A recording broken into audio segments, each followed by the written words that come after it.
ఆంధ్రప్రదేశ్ రాజకీయాలు రోజు రోజుకి డిఫరెంట్ టర్న్స్ తీసుకుంటూ ఎంతో ఆసక్తికరంగా మారుతున్నాయి. ఈ మాట ఎందుకన్నాను అంటే మొన్న 2024లో ఎలక్షన్స్ జరిగినప్పుడు చూసాం కదా, 175 స్థానాలకి 164 కూటమి గెలిస్తే ఒక్క 11 మాత్రమే వైసీపీ గెలిచింది. అంటే అది చిత్తుగా ఓడిపోయినట్టు వైసీపీ.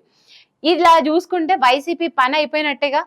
కూటమి కూడా అదే అనుకుంది. ఇదే స్ట్రాటజీ, ఇదే ఫ్లోలో ముందుకు దూసుకుంటూ వెళ్ళిపోతే మొత్తం ఆంధ్రప్రదేశ్ మొత్తం మందే అనుకుంది. కానీ వైఎస్ జగన్ ఇట్లా ఫ్లిప్ చేసి పడేశారు రాజకీయాల్ని. అదెలా అంటే మొన్న కార్పొరేషన్లు, మున్సిపాలిటీలు అన్ని కూటమి చేజిక్కించుకొని అసలు వైసీపీ ఎక్కడా కనబడకుండా చెయ్యాలి అనుకుంది. కాకపోతే రీసెంట్ గా స్థానిక సంస్థల ఎలక్షన్స్ అయితే అక్కడ జరుగుతూ ఉన్నాయి.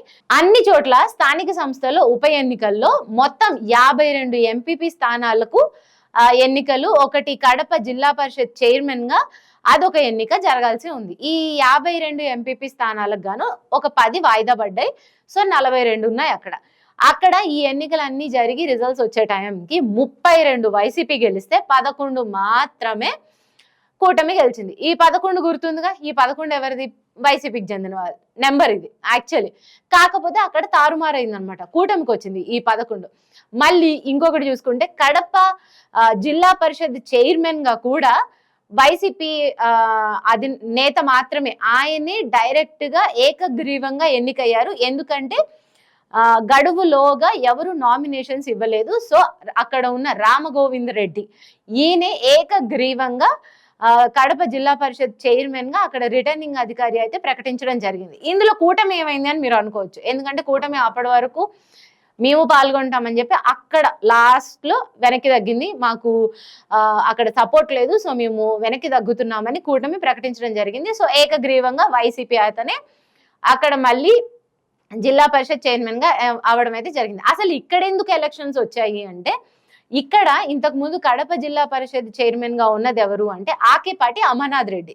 ఈయన 2024లో ఎమ్మెల్యేగా గెలిచారనమాట. సో గెలిచిన తర్వాత ఈ పదవికి రాజీనామా చేశారు. సో అక్కడ ఒక ప్లేస్ అయితే ఖాళీ అయింది. కడప జిల్లా పరిషత్ చైర్మన్ అవ్వాలి అంటే అక్కడ 50 జెడ్పీటీసీ స్థానాల మద్దతు అయితే కావాలి. ఆ విధంగా చూసుకుంటే ఇక్కడ 50లో 2021లో అనుకుంటా ఆ టైంలో ఈ 50 జెడ్పీటీసీ స్థానాల్లో 49 వైసీపీ గెలిచింది, ఒక్కటి మాత్రమే టీడీపీ గెలిచింది.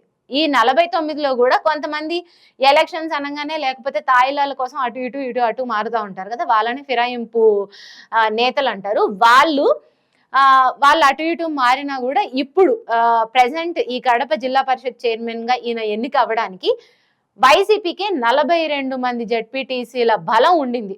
ఈ మిగతా కొంతమంది అటు ఇటుగా ఉన్నారు కూటమి ప్రభుత్వంలో. అలా చూసుకున్న 50లో 42 మంది ఎటు ఉంటే వాళ్ళే కదా చైర్మన్. సో దాని ప్రకారం రామ్ గోవింద రెడ్డి చైర్మన్ అవ్వడం అయితే జరిగింది.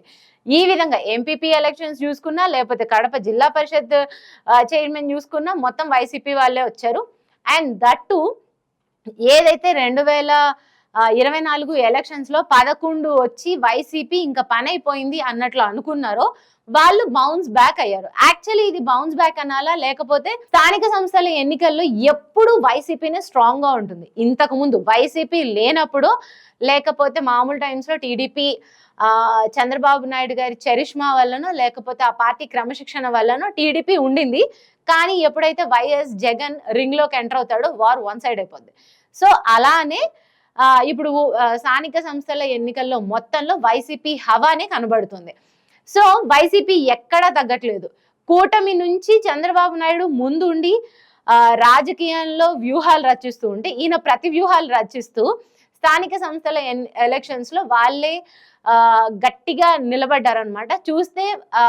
చూడాలి రానున్న రోజులలో ఇలాంటివి రాజకీయ సమీకరణాలు ఎన్ని ఆంధ్రప్రదేశ్ లో మారనున్నాయి, అండ్ రానున్న రోజులలో ఏపీ రాజకీయాలు మరింత రసవత్తరంగా ఎలా అవ్వనున్నాయి అనేది చూడాలి.